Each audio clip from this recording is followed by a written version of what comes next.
here a strong point is made. Dialogues are possible only if companies know what they stand for. And they make sure that every part of the company knows and projects it in its behavior and its impressions. Identity here becomes the central building block of the corporate internal and external dialogues. So, but you may say, yeah, but these are things that have been around for quite a long time. I think this is absolutely the case. Public relation professionals have been working with what in the 7 they call it's what we stand for. This is a quote from the last version of Rethinking Public Relations by Kevin Meloni. In the 90s, we call that corporate identity. So it has been around. Practitioners have worked, PR practitioners have worked with this concept before. In parallel, I think another group started to theorize about these concepts. So while public relations people were practicing it in their daily consulting activity, there were scholars working on this concept, and you are all familiar with one of the most quoted, at least in our field, and seminal work of Albert and Benton, 85 article, Organizational Identity, where they define identities as a statement that points out organizational features that are central, distinctive, and enduring. This work has inspired a considerable amount of research that today we can consider that a cornerstone of corporate branding theory. I think the most sophisticated part of what is done in corporate communication. And again, I'm sorry about that, it's almost embarrassing to say, but Michael Schulz with her colleague Mary Jo Hatch have been a driving force in the area of theorizing and applying and bridging with other disciplines this concept of first identity translated then in corporate branding. Corporate communication within this framework is seen here as an activity of managing the continuous tension between the culture of the company, its vision, and its different images. And here, I'm very happy to hear that next year's topic will go around these elements.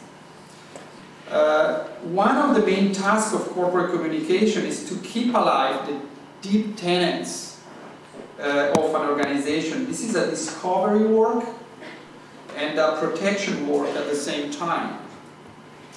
Keep the deep cultural assumptions alive in order to be able to change everything else. This is the challenge.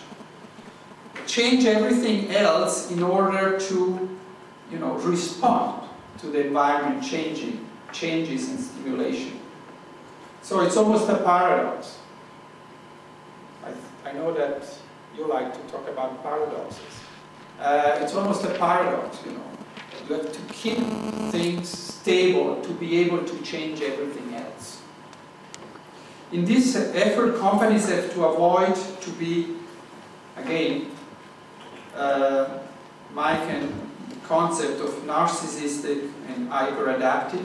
This is the big threats. Narcissist companies would risk to demotivate employees who would perceive an increasing gap between how the company is run and how its external stakeholders see them. If you look at yourself only and make decisions about yourself and looking at yourself, this gap is increasing.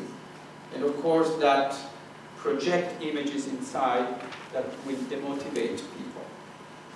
Hyperadaptive companies would, on the contrary, be on the continuous states of contradiction. You adapt to the external world, which would eventually lead them to dissolve. We were talking about Barack Obama, and I think these days he's doing a little bit of hyper-adaptation, and we all hope that he's going to be back a little bit more narcissistic in a certain way, to not dissolve himself. The key question here is what can be changed and what should be preserved. This is, I think, the big challenge in corporate communication. What should preserve and what can we change? This aspect is essential in order to have healthy and productive conversation with stakeholders. So, this is part of the theory. I will not go in further details on that because I think that will be discussed tomorrow. One last thought about this stream of research. This stream of research basically say it doesn't matter what you believe. This is a Collins and Porras concept. It doesn't matter what you believe. It's important that you believe in something and you protect it and you align it, even if it's going to hurt you. And so this is the challenge of corporate communication in a certain way. You have stakeholder outside, but you need to be, you know, to believe in something and not hyper-adapt. I mean, and here another consequences of that is that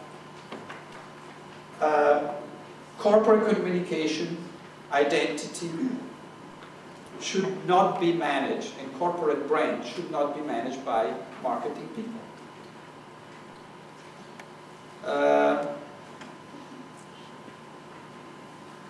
They would condemn in a certain way the company to eventually dissolve.